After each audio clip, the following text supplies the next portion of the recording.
I'm Coach Sean, and today we're gonna make some Parmesan garlic pulled pork. Now, I got the inspiration for this recipe naturally when I was eating some Buffalo Wild Wings, and I thought, man, this sauce is so good. Why has no one thought to put this on a pulled pork sandwich? I mean, maybe somebody has, but at least I haven't seen it. So if you have, be sure to send it over to me so I can check out how they did it. Anyways, like, subscribe. It's great to be back on the channel. Let's get down to some cooking. Now, what I've got here are 2 bone-in pork shoulders.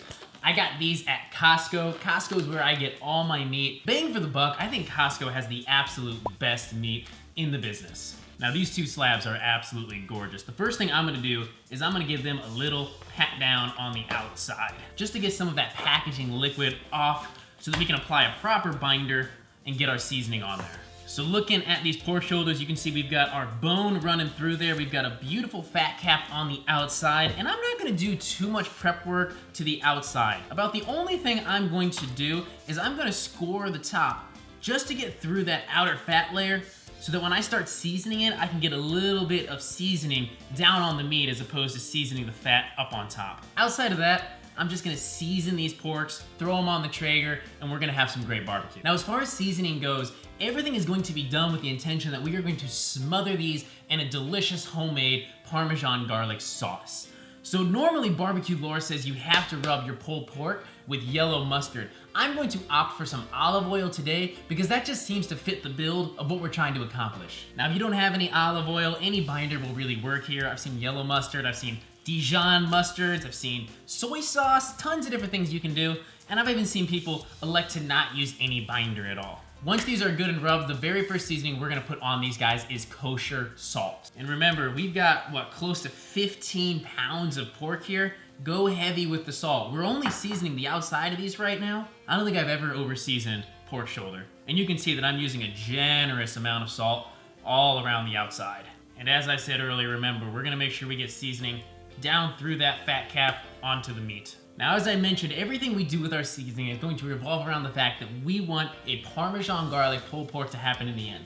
And I can't think of a better seasoning to use than the Kinder's Buttery Steakhouse rub. This rub has quickly become one of my absolute favorite seasonings to use in the kitchen. I put it on my vegetables, I put it on all of my meats. I absolutely love what they've done. Oh, I wish you guys could smell this right now. So I'm gonna work my way around the entire pork butt, patting it in as I go, and then once again, making sure I work it into those score marks to make sure I'm seasoning the meat and not just the fat.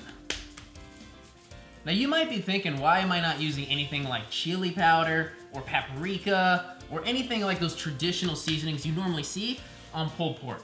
And as I said, our goal here is to create a very specific end product, the Parmesan garlic pulled pork. And while the chili powder might add a little bit of flavor, I don't want to have too much of that red color coming through. I want it to look like if Buffalo Wild Wings was doing a pulled pork sandwich. Who knows, maybe they'll get some inspiration to pick this up. All right, and the absolute last thing that I'm going to season this pork with is some freshly ground black pepper. Yes, freshly ground. Yes, it makes a difference.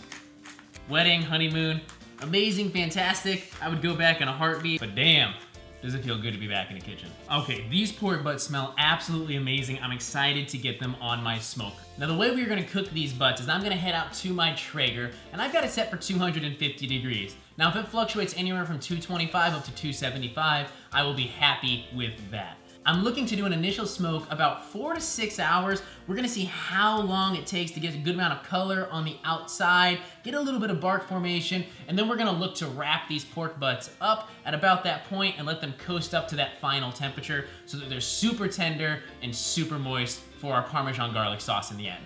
Now, while our pork is outside smoking, we're gonna start putting together our Parmesan garlic sauce for the pork. Now, the very first thing our Parmesan garlic sauce is gonna need is some garlic.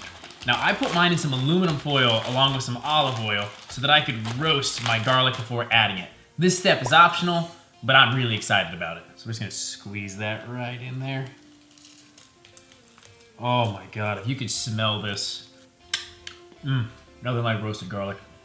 Now, the next thing I'm gonna add is some mayonnaise. This is Sir Kensington's avocado mayonnaise. I got it at Costco. Once again, Costco coming through. This is one of the best mayonnaise I've ever had. I absolutely love it. It's a staple in our house. So there's about half a cup of mayonnaise there. Measure with your heart. Parmesan cheese. That's a lie. This is actually Pecorino Romano cheese, one of my favorites, but Parmesan, Pecorino Romano, heck, even Asiago if you like it. It's your sauce, your life, do what you want. There we go. So that's about 3 tablespoons of grated cheese. We'll add a little shot of apple cider vinegar, preferably without the mother.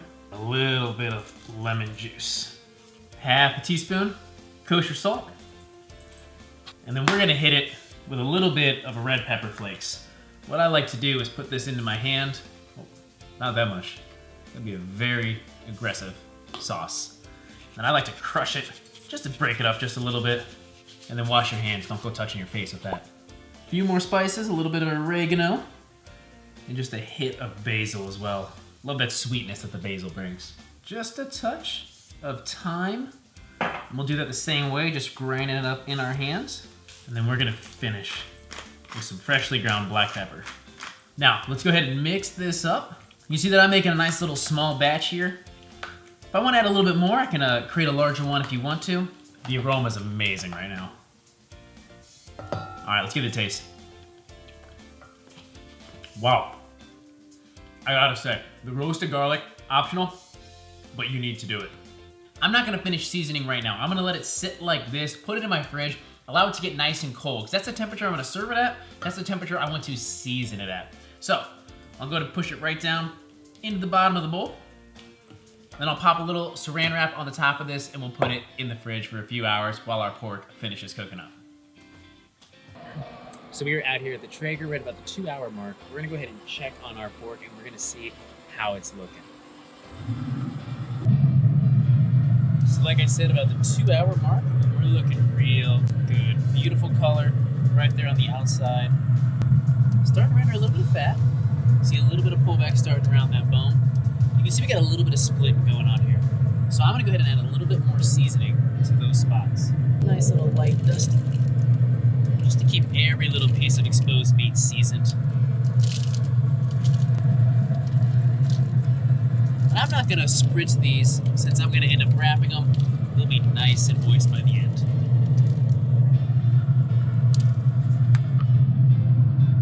Here we go. You're looking phenomenal. Let's go ahead and shut that up and we'll check on you in another 2 hours.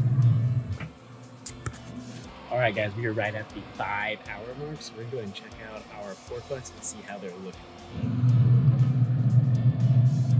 So you can see we've got some beautiful color on the outside, tons of rendered fat. So with it being 5 hours, they've absorbed just about as much smoke as I want. So I'm gonna go ahead and pull these guys and we're gonna take them inside and get them wrapped.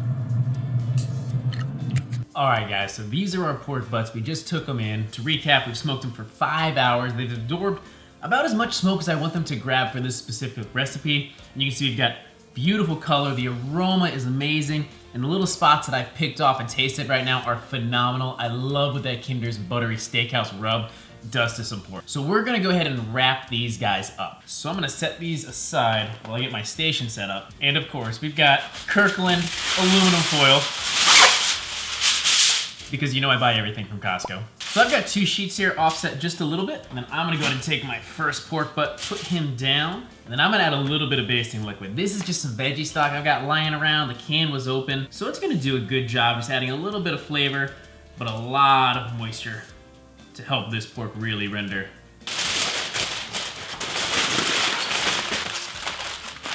All right, we are wrapped up. On to pork number 2.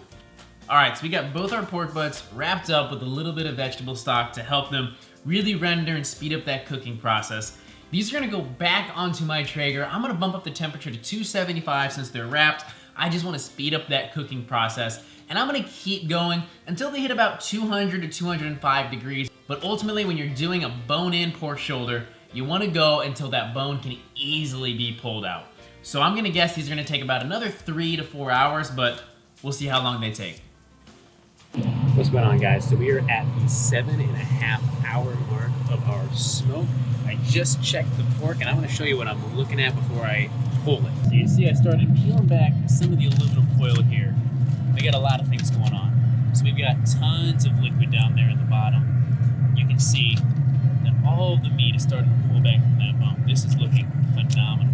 If I temp it in a few different places, you're gonna see that we're sitting over 200 degrees. It's super tender, super moist. This butt is ready. We're gonna go ahead and pull it. I'm gonna rest it for an hour, and then we are going to get to shredding it. All right, guys, so here's the pork that I took off the smoker about an hour ago. You can see that I opened up the aluminum foil to allow some of that steam to escape, but we're gonna get it out of here and start shredding it up.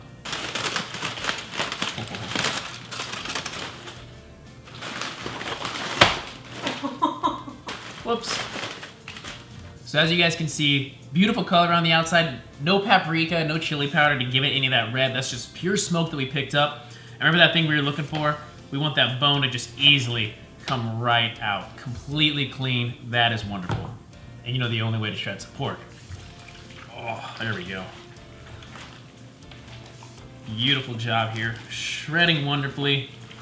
All of those captured juices in the bottom. Good. Whenever I'm shredding a bunch of pork like this, what I like to do is push it to one side, and then I can slowly work my way across and break up all of those larger pieces, and ensure I get a good amount of bark mixed throughout. All right, you guys know the rules. Wife eats first.